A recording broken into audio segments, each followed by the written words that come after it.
नमस्कार, आप सुन रहे हैं शिवांगी पुरोहित द्वारा लिखित किताब सांझी मेरे यानी सुमन रावत की आवाज में। अब तक आपने सुना कि कैसे सांझी की मां ने पति की प्रताड़ना से तंग आकर अपना घर छोड़ दिया। वहीं मां के घर छोड़ने के बाद सांझी के पिता की जिंदगी में एक औरत ने दस्तक दी है जिसने सांझी को परेशान कर दिया है। अब आगे सब कुछ वैसा ही चल रहा था जैसा अब तक था, लेकिन एक दिन कुछ ऐसा हुआ कि उस वाक्य ने सांझी को अंदर तक झंझोर दिया। उस दिन रागिनी और उसकी माँ सांझी के घर आए। दोपहर का वक्त था। सांझी घर पर अकेली थी। उनको देखकर सांझी चिढ़ गई। उसे पहले से ही इन लोगों का घर पर आना पसंद नहीं था। रागिनी ने हर बार की तरह एक ही बहाना मारा कि पास ही में आए थे तो सोचा यहाँ भी घूम आए। इधर रागिनी की माँ सांझी से इधर उधर के सवाल करने लगी और रागिनी सीधा किचन की तरफ बढ़ गई। रागिनी ने फिर फ्रिज से ठंडे पानी की बोतल निकाली और पानी पीते हुए बाहर आ गई।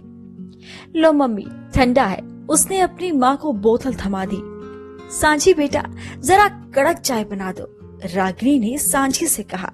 सांझी मन ही मन बड़बड़ाती हुई किचन में चली गई। इधर रागिनी उसकी माँ को पूरा घर दिखाने लगी। सांझी सोच रही थी कि जल्दी से ये दोनों यहाँ से चले जाए। उसने चाय बनाई और लेकर बाहर के कमरे में आ गई, लेकिन वो दोनों वहाँ नहीं थे। उधर राजीव के स्टडी रूम से दोनों की आवाजें आ रही थी। सांझी ने स्टडी रूम के बाहर कान लगाकर सुनने की कोशिश की। तेरा घर तो बहुत बड़ा है, खूब मजे से रहेगी तू यहाँ। अब इतने अमीर आदमी से शादी करके तो मुझे भूल ही जाएगी ना तू, रागिनी की माँ रागिनी से ये कह रही थी। सांझी सुनकर भौचक्की रह गई। उसे झटका सा लगा ये सुनकर कि रागिनी उसके पापा से शादी करने वाली है।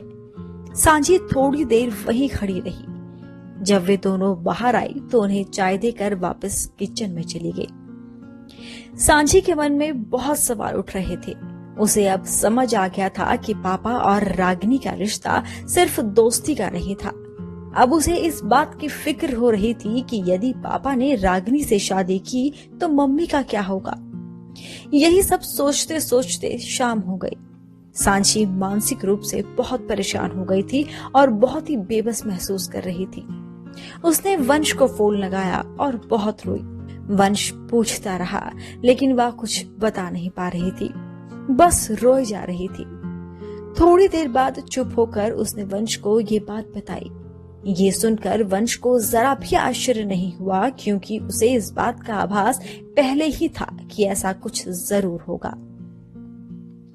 सांझी को रोता देख वंश को बहुत तकलीफ हुई। वो सांझी को रोता नहीं देख सकता था।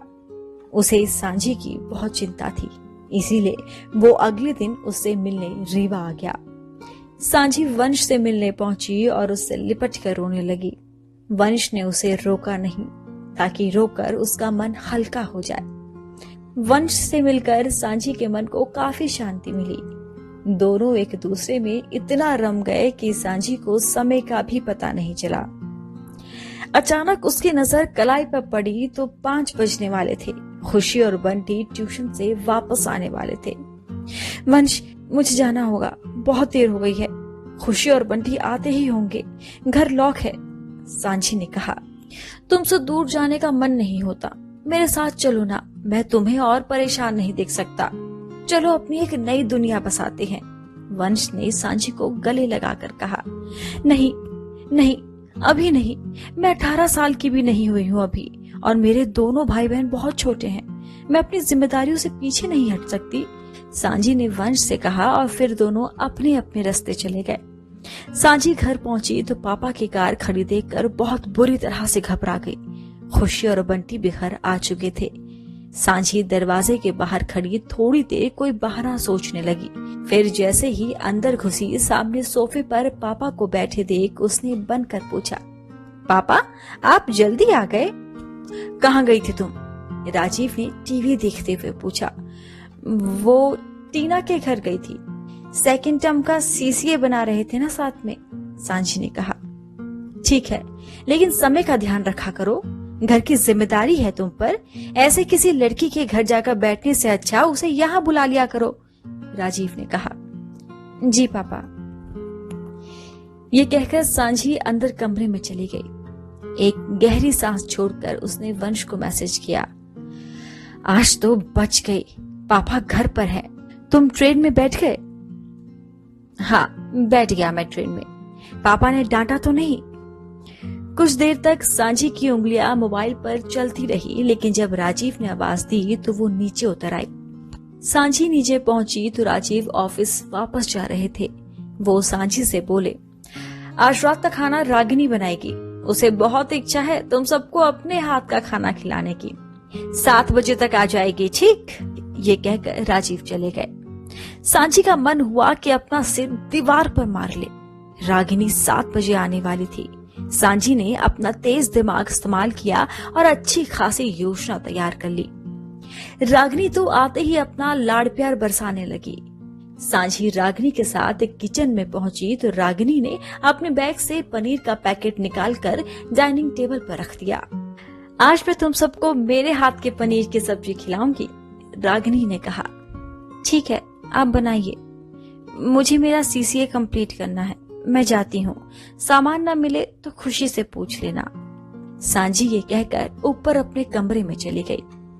रागिनी ने सोचा तो था कि आज वो सांझी के साथ खाना बनाएगी और उससे दोस्ती कर लेगी, लेकिन वो तो उसे मखमल में लपेटकर जूता थमा गई। उधर सांझी कमरे में जाकर वंश से बातें करने लगी। थोड़ी देर बाद नीचे उतर कर आई तो किचन में झांका तो देखा कि रागिनी YouTube पर से नकल उतार कर पनीर की सब्जी बना रही थी।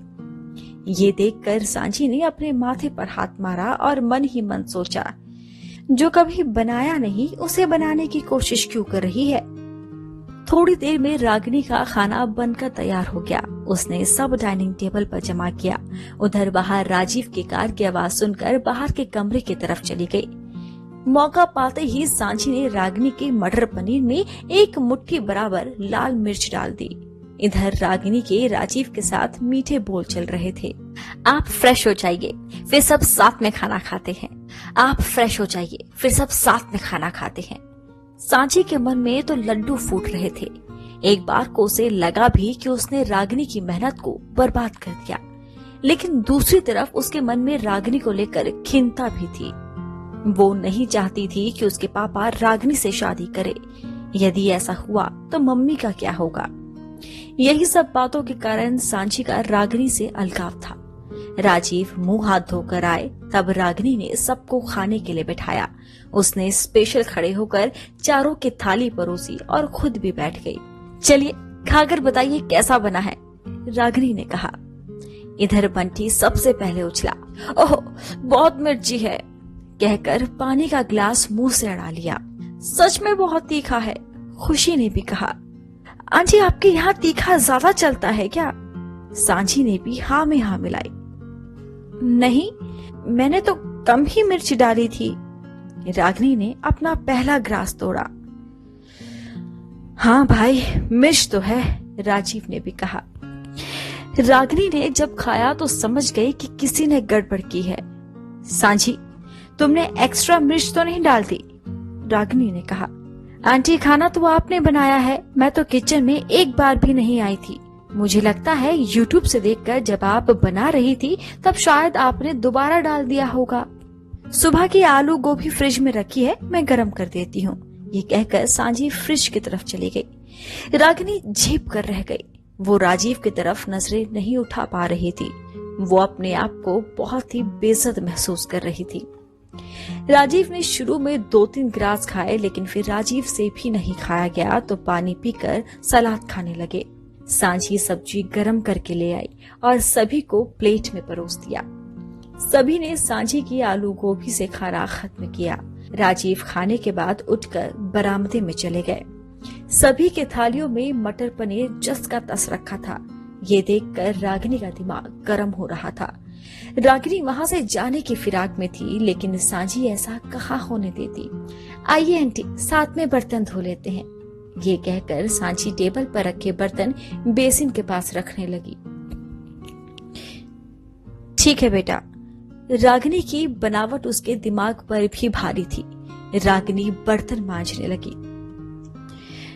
मैं साफ कर देती हूँ, तुम धोते जाना, रागिनी ने कहा। ठीक है आंटी, मैं जरा ये सकरन गाय को खिलाकर आती हूँ।